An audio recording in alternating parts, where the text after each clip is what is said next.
ये हमारी सनातन संस्कृति कहती है कि हम मनु महाराज के वंशज हैं। ये हिंदुस्तानी सभ्यता है। बाकी विदेशियों की सभ्यता तो न जाने क्या क्या तर्क देती है।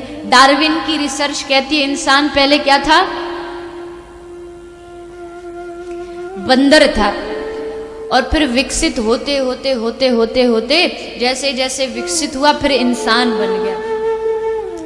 अब इनको कौन समझाए, अगर बंदर ही इंसान बन गए होते तो चलो हम तुमको लेके चलते हमारे वृंदावन में। बंदरों का भरमार है, एक आध बंदर को तुम भी इंसान बना के दिखाओ तो हम भी माने। अब तो आपके पास टेक्नोलॉजी भी है, सब कुछ है, समय है, सब कुछ है, किसी 2-4 बंदर को बना के दिखाओ इंसान। ऐसे शरारती बंदर है, तुमने छू भी दिया तो 10 किलोमीटर दूर भागोगे। वृंदावन के बंदर पूरी दुनिया में मशहूर है। चश्मा पहन के तुम जा सकते नहीं, हाथ में सामान लेके जा सकते नहीं। तुम चश्मे पहन के गए और उन्होंने देखा तो चश्मे लेके जाएंगे, और लेके जाना तो छोटी बात है, ये तो कोई भी कर सकता है, लेकिन वृंदावन के बंदर इतने समझदार हैं, उनको मालूम है कहाँ पहनना है। वो खुद दीवार पर चश्मे लगा के बैठ जाते हैं। ऐसे वानर हैं, इनको इंसान बना के दिखाओ तो पता चले भाई हाँ सच में इंसान पहले बंदर हुआ करता था। एक बालक अपनी मैया के पास गया, बोला मैया हम हमारे पिताजी कह रहे कि इंसान पहले बंदर था, हम पहले हमारे दादा परदादा बंदर थे। माँ बोली नहीं नहीं, हम मनु महाराज की संतान है, हम भगवान की संतान है। तो वो बोला नहीं नहीं पापा तो कह रहे बंदर की संतान है। तो माँ बोली बेटा अपना अपना बात है, वो भी सही कह रहे मैं भी सही कह रही हूँ, बात इतना है वो अपना वंश बता रहे मैं अपना वंश बता रही हूँ। बंदर की संतान थी। जब सनातन संस्कृति ने हजारों वर्ष पूर्व ये लिख दिया, और हर चीज मैं आपसे बार बार ये कहती हूं कि हमारा जो सनातन धर्म है ये कोई तथाकथित मनगढ़ंत बातों पर नहीं बनाया गया है। इसमें एक बहुत बड़ा तथ्य समाया है जिसको आज विज्ञान हजारों वर्ष बाद ढूंढ रही है। हमारे ऋषि मुनियों ने उसको करोड़ों वर्ष पूर्व ढूंढ लिया था। आज तुम एक हवाई जहाज बनाते हो और ये कहते हो देखो इंसान कितना विकसित हो गया, एयरप्लेन बना दिया, हम उड़ रहे हैं हवा में। लेकिन पहले के समय तो ऐसे विमान होते थे, पेट्रोल डीजल की जरूरत नहीं थी, मन से बस कहो कि यहाँ जाना और मन से पहुंच जाते थे। आज तुम्हारे पास मिसाइल है, अस्त्र है, शस्त्र है। आप रामायण पढ़ते होगे, रामायण देखते होगे, महाभारत देखते होगे, ऐसे ऐसे बाण हुआ करते थे, एक एक बाण में से 100-100 बाण निकलते थे। कोई बाण ऐसा है बाण चलती सबको नींद आ जाती थी, कोई बाण ऐसा था बाण चलती वर्षा हो जाती थी। इतना हमारा प्रभावशाली धर्म रहा है, इसको मनगढ़ंत नहीं बनाना चाहिए।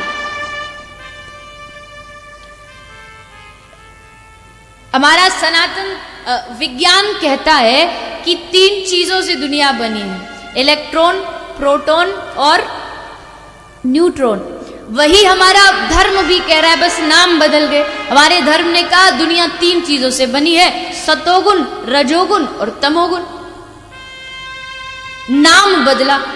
हम कह रहे हैं इस संसार की सृष्टि ब्रह्मा विष्णु महेश ने की है, और विज्ञान कहता है इस संसार को गॉड ने बनाया है। अब आपसे कोई पूछे गॉड की फुल फॉर्म क्या है, तो G for generator, O for operator और D फॉर डिस्ट्रॉयर। जनरेटर कौन है? बनाने वाला, प्रकृति को बनाने वाला कौन है? ब्रह्मा जी। ऑपरेटर कौन है? विष्णु जी जो पालन करते हो। डिस्ट्रॉयर संहार करता बाबा भोलेनाथ। अब वही सीधी सी बात है, तुम उनको गॉड कहते हो, हम उनको ब्रह्मा विष्णु महेश कहते हैं, बात तो एक ही है। यानी जिस दिन ये विज्ञान सबसे ऊंची शिखर पर पहुंचेगा ना, उस दिन वो देखेगा कि हमारा सनातन धर्म वहां पहले से बैठा है। इसलिए अपने धर्म को कभी कम मत आंकना। हम ये भारतवर्ष की गर्व की बात है कि हमको हिंदू धर्म में सनातन परंपरा में जन्म लेने का अवसर मिला, हमको भारतवर्ष में जन्म लेने का अवसर मिला। हम भारतीयों के अंदर और कुछ हो ना हो, लेकिन हम भारतीयों के अंदर संस्कार ऐसे हैं जो हमारी संस्कृति को महान बनाता है। किसी ने कहा, कोई विदेशी ने पूछा, आप गाते रहते हो सारे जहां से अच्छा हिंदुस्तान हमारा, हमारा भारत ये है वो है, फिर आपके भारत में इतनी गरीबी क्यों है, आपके भारत में इतनी दरिद्रता क्यों है? विदेशों में जाके देखो, चाहे गरीब अमीर तो वहां भी होते हैं, लेकिन फिर भी एक सम होते हैं, जो जो चीजें की आवश्यकता सबके पास बराबर होती है। भारत में इतनी गरीबी क्यों है? तो किसी भारतीय ने हंसते हुए कहा, अरे भैया, जिसके कंधे जितने मजबूत होते हैं उसके ऊपर उतना ज्यादा वजन डाला जाता है। भारतीयों के कंधे इतने मजबूत हैं कि वो हर कष्ट को सह सकते हैं, इसलिए भगवान ने इतनी दरिद्रता और इतनी गरीबी इस भारतवर्ष को दी, क्योंकि हमारे कंधे मजबूत हैं।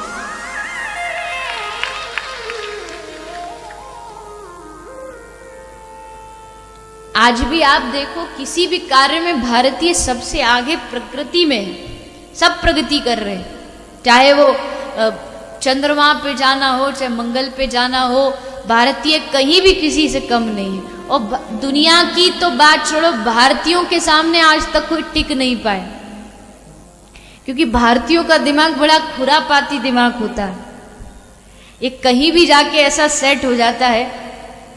आपको एक उदाहरण दूं, बोले एक बार क्या होता है, चाइना और भारत और जापान, ये तीनों भगवान के पास पहुंचे।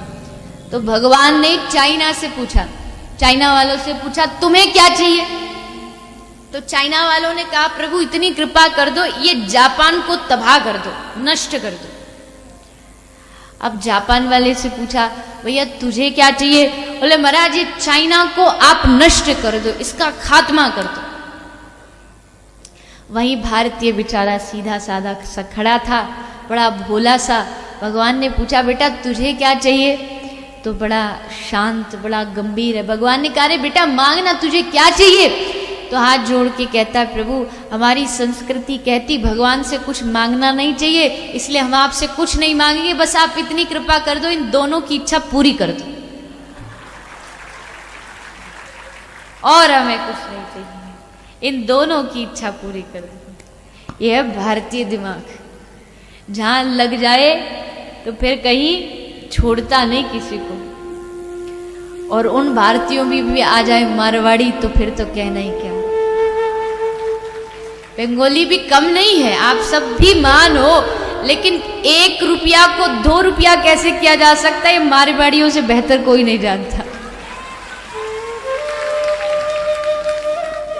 कोई मारवाड़ी की मृत्यु होती है तो वो जा रहा होता है, तो चित्रगुप्त उससे पूछता है, भैया तुझे कहाँ जाना, स्वर्ग में जाना कि नरक में जाना?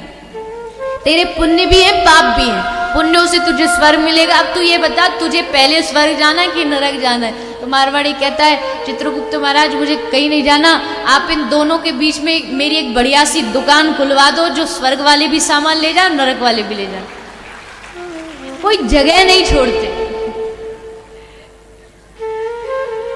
पर अच्छा है, ऐसी ही रहिए,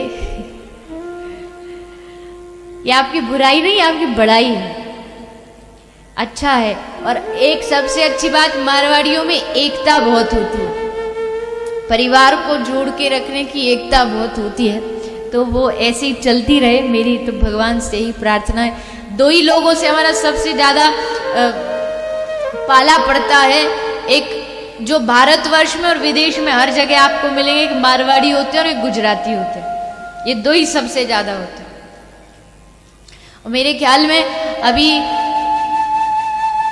जो ऐसे विज्ञान खोज कर रहा है, कह रहा है कि अब धीरे धीरे धीरे समय आएगा और हम मंगल पर चांद पर रहने के लिए स्थान ढूंढ रहे हैं कि चांद पर जीवन है कि नहीं है। तो चांद पर जब ये पूर्ण तरीके से खोज हो जाएगी और फिर वहाँ प्लॉटिंग होगी, तो शायद पहला जो प्लॉट होगा वो भी किसी मारवाड़ी का ही होगा।